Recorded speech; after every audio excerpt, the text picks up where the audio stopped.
Outlet না থাকলেও মোটামুটি নাজাত কিন্তু সবার কাছে পরিচিত। আমি নিজে ওদের অনেক কখনো কেনা হয়নি আগে, বাট আমি আসলে এর আগেও অনেক ওদের কালেকশন দেখেছি ওদের ফেসবুক পেজে।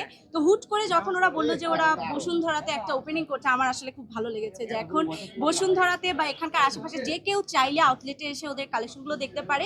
এখানে বেসিক্যালি হচ্ছে মডেস্ট ফ্যাশনটাকে হাইলাইটেড করা হচ্ছে এবং সেটা দেখা যাচ্ছে যে একটু এক্সক্লুসিভ ভাবে রেগুলার মানে ওয়ারের চাইতে একটু এক্সক্লুসিভ মডেস্ট কালেকশন দিয়ে করা হয়েছে। শোরুমটা ঘুরে দেখার আসলে আমি এখনো সুযোগ পাইনি, বাট আমি আপুর মতোই যতটুকু কালেকশন দেখেছি ওদের কালেকশন বেশ ভালো। আর আপুকে তো খুবই সুন্দর লাগছে, আমি নিজেও পরে আছি ওদের। এই মুহূর্তে আসলে অফার আছে কিনা এটা আমি এখনো জানি না, এই বিষয়ে কথা বলার সুযোগ পাইনি আমরা এখনো, মাত্রই ঢুকলাম আমি আসলে। ডিসকাউন্ট থাকছে না, ওপেনিং উপলক্ষে হচ্ছে এক সপ্তাহ ফ্ল্যাট 20% ডিসকাউন্টে পাচ্ছে।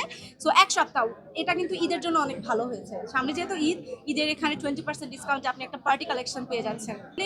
রোজার মাসটা একটু হেক্টিকই যায় সবারই, দেখা যাচ্ছে যে ওর তো শুটিং থাকছে, প্লাস হচ্ছে আমাদেরও যেহেতু প্রমোশনাল ওয়ার্ক, সামনে ঈদকেও কাজ কি বলবো উপলক্ষ রেখে আমাদের অনেক কাজ থাকে এখনো, যেমন প্রচুর কাজ চলছে। তো সেক্ষেত্রে দেখা যায় যে ঈদের আগের 2-3 দিন থেকে পরের 2-3 টোটাল 4-5 দিন আমরা একদম কাজ থেকে তো দূরে থাকাই হয়, প্লাস হচ্ছে আমরা ফ্যামিলিকে আসলে টাইম দিই।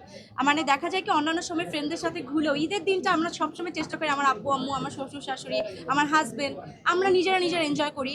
এক একজনের মানে আমার আম্মুর বাসায় যাই, আম্মুরা আসে, তারপর আমরা সবাই মিলে কোনো একটা প্ল্যানিং করি, ফ্যামিলি প্ল্যানিং, যে এখানে ঘুরতে যাব আমরা, ফ্যামিলি শুধু ট্যুর হবে এই। না আমি তো আসলে অ্যাক্টিং করি না, আমার কোনো কাজ আসবে না। আমি শুধু ব্র্যান্ড প্রমোশন করছি, এটা একদম আলাদা সেক্টর, অ্যাক্টিং একদম আলাদা সেক্টর। এই যে আমাদের আপু দাঁড়িয়ে আছেন, তো আপু হচ্ছে আপুও তো নিলয়ের কি বলবো কলিগ বলতে পারেন। তো আমি একদম ডিফারেন্ট সেক্টরে, ব্র্যান্ড প্রমোশন ছাড়া আমার আসলে কিছু করছি না, আমার ইচ্ছাও নেই। আমি ব্র্যান্ড প্রমোশন নিয়ে বেশ হ্যাপি আছি, মাশাআল্লাহ। আমার খুব সুন্দর উদ্যোক্তাদের সাথে কাজ করতে ভালোই লাগে, যে অনেকগুলো ব্র্যান্ডকে আমি চিনি বা ব্র্যান্ডগুলোকে হাইলাইট করছি, সবার সাথে পরিচয় করাচ্ছি, এটাই আমার জন্য এনাফ। অবশ্যই এটা তো অবশ্যই দেওয়া হয়, ও আমাকে ক্রিটিক মানে সবচাইতে বেস্ট ক্রিটিক ও বলে।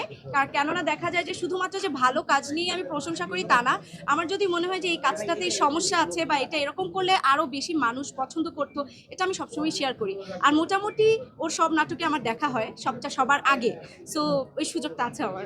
ঈদের দিন শুধু ভাইকে না, পরিবার সবাইকে নিজের হাতে রান্না করে খাওয়ানো হয়, বাট আমি খুব একটা ভালো কুক না। তো সেক্ষেত্রে দেখা যায় আমার শাশুড়ি মা আমাকে হেল্প করে, হ্যাঁ উনি আমাকে শিখায়, যেমন এটা সবসময় করা, তবে স্পেশাল 2-1টা আইটেমস হচ্ছে আমি খুব ভালো করি, ওটা আমি একাই করি। যদি ঈদের কথা বলি, নবাবের সময়টা হচ্ছে নীলার পছন্দের খাবার ঈদের জন্য, এবং ওইটা সে আমাকে 2 দিন আগে থেকেই বলে যে এটা কিন্তু বানাবা, ভুলো না এবার, এবং বেশি করে বানাবা, কেননা গেস্ট আসলে ওটা খুব পছন্দ করে। সেটা বলতে পারেন যে এটা আসলে নীলয় ভাই কখনো রান্না করে খায়নি, আপনাদের নীলয় ভাই ডিম ভেজে খাইয়েছিল, আমার একদিন জ্বর ছিল, এটুকুই, আর না।